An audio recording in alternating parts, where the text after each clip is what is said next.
Have a nice day to everybody, to St. Petersburg. Я буду говорить по-английски, но хочу только сказать, что мне очень грустно, что я не могу лично принимать участие, приехать в Питер. Это самый замечательный город для меня, можно сказать, в мире. Ну, я буду говорить по-английски, но хотел только сказать по-русски, что это очень грустно и сумно, что у нас такая ситуация, что мы не можем встретиться. Но и только благодаря, что у нас такой онлайн-системы можем разговаривать. Okay, but I would like to, I'm very grateful for inviting me to this conference and that I have this opportunity to comment very briefly on the impact of coronavirus on the obligations and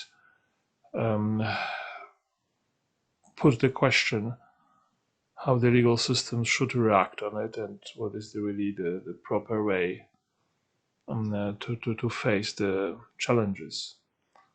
My name is Fryderyk Zoll. I'm a professor of the private law at the University of Krakow at the University of Osnabrueck. It is my second time I participate in the St. Petersburg Legal Forum.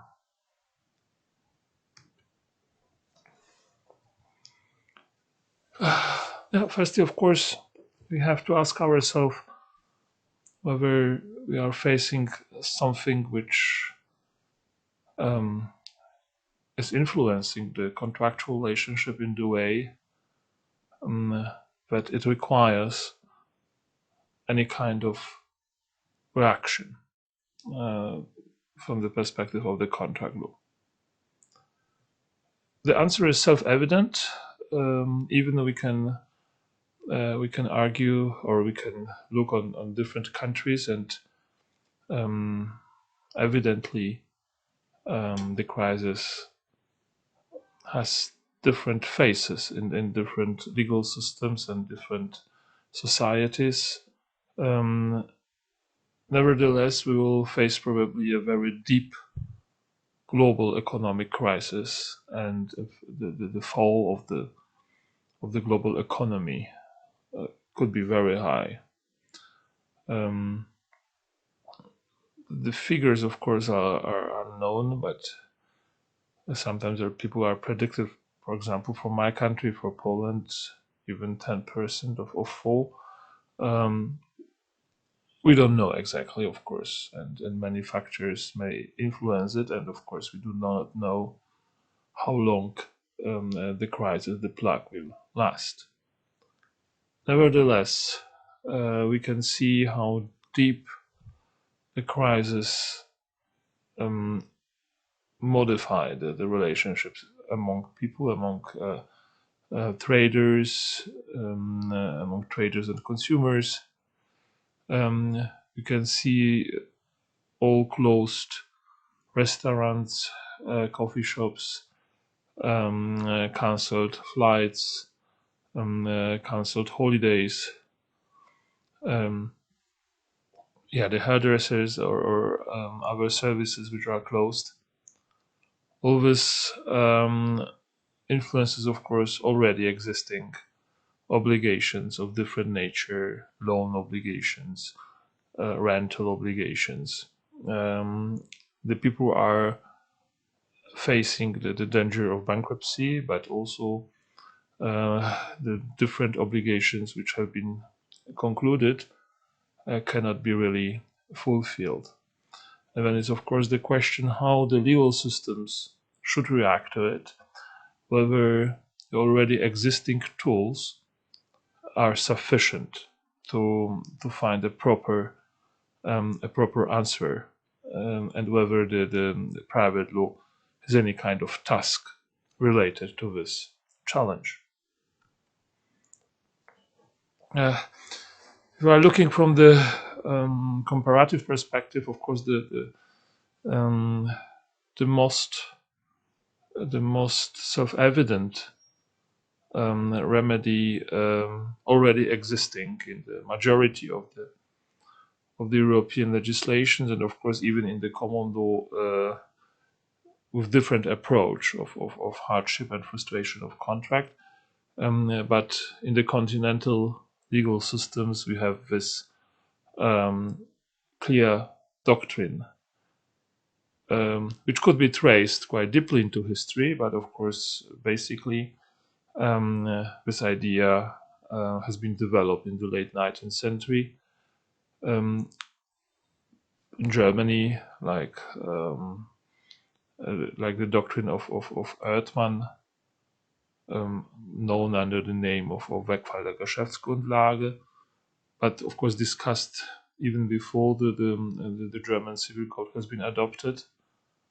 And today reflected by paragraph 313 of the German Civil Code.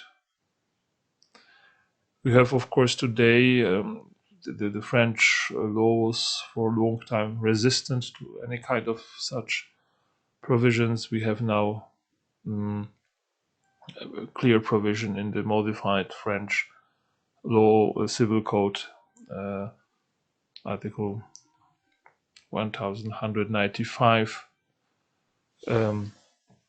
dealing with the matter of the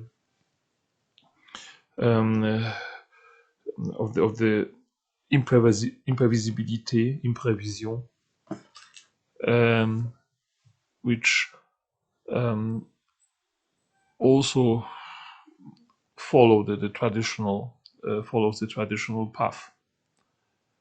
We have the Polish Civil Code, and Poland was one of the first country having regulated provision on so-called rebus sic stantibus, the rule on changing circumstances, because already the Code of Obligation from the year 1933 has contained such explicit provision. We have also the provision of the 451 of the Civil Code of the Russian Federation. And we are looking into comparative analysis, such model laws, European or global model laws like draft common frame of reference, which has been recently used for the revision of the Civil Code in Moldova, principles of European contract law, the principles of international commercial contracts. All they have provisions reflecting the idea of changing circumstances of hardship and providing the quite similar set of approaches in the situation where such unpredicted circumstances have occurred, and they frustrate the contract, so the contract cannot be fulfilled without extreme losses to one parties. What is different in this system is the question whether prior to the demanding the termination or adaptation of contract by the court, whether the mandatory or the negotiations among parties are required. This is the case, as I understand, in the Russian law. This is the case in all these proposals of model laws. It is not necessarily the case in my legal system, but of course, in certain sense, the fact of negotiation must be taken everywhere into into account, the systems try to invite parties to negotiate firstly, and then if it does not produce sufficient effects, they invite, or they give a possibility to find a remedy at the court by judicial judgment. The problem with such system is there are mostly two basic remedies with different, sometimes determination is somehow privileged, but we can find mostly the adaptation of contract and termination of contract. The adaptation causes a lot of difficulties because the court does not have sufficient criteria to adjust the contract. It is not easy to find the fair way to find a balance between the interests of the parties and to determine the content of this obligation in this way that the parties, that the contract will now reflect the change of situation. And this is the question: what kind of position may have a judge who is not really taking part in this relationship and is not taking the risks of this relationship? So very often this adaptation of contract may face essential difficulties in dealing with so. So therefore, probably in many cases, the termination of contract is the better way of dealing with this issue. The crisis also influences the national lawmakers to adopt ad hoc legislation, which should face this problem by rules which are applicable only in this particular coronavirus situation. And example could be used this Polish so-called anti-crisis shield law, which provides with very complicated and very user-unfriendly way very long set of different measures from very different areas of law. We can call here the public law, even criminal law, but also some private law solutions concerning certain measures in the area of the consumer credits, affecting also, and it could be of course discussed whether this remedy is admissible, the European Union's inspired law, for example, like law on package travels, where we have this matter of reimbursement, and this shield law tries to postpone the reimbursement of payments. We can see in various situations the protection of tenants. The law is trying to prevent that, for example, the landlord-tenant relationship, the rental contracts will cease at this moment in the top of the crisis. So the end of the contracts has been postponed. The question is whether it is a good solution not to use in different situations just the general formula of the clausularius sextantibus, of these general provisions which are not only adjusted to this particular situation, or it's better to act ad hoc. Of course, the very broad range of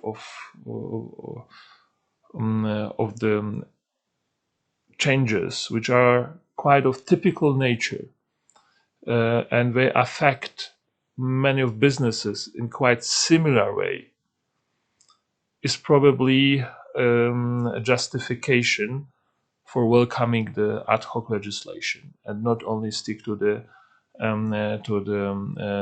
these old forms, which have been also drafted for such kind of situations, and of course they must be used because this ad hoc legislation does not cover any situations.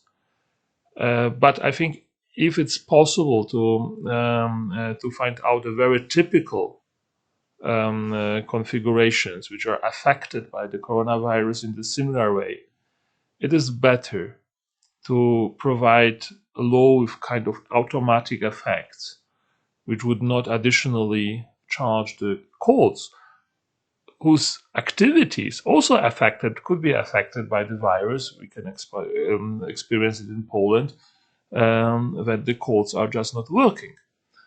So the quick response was not possible at this moment, and therefore this ad hoc legislation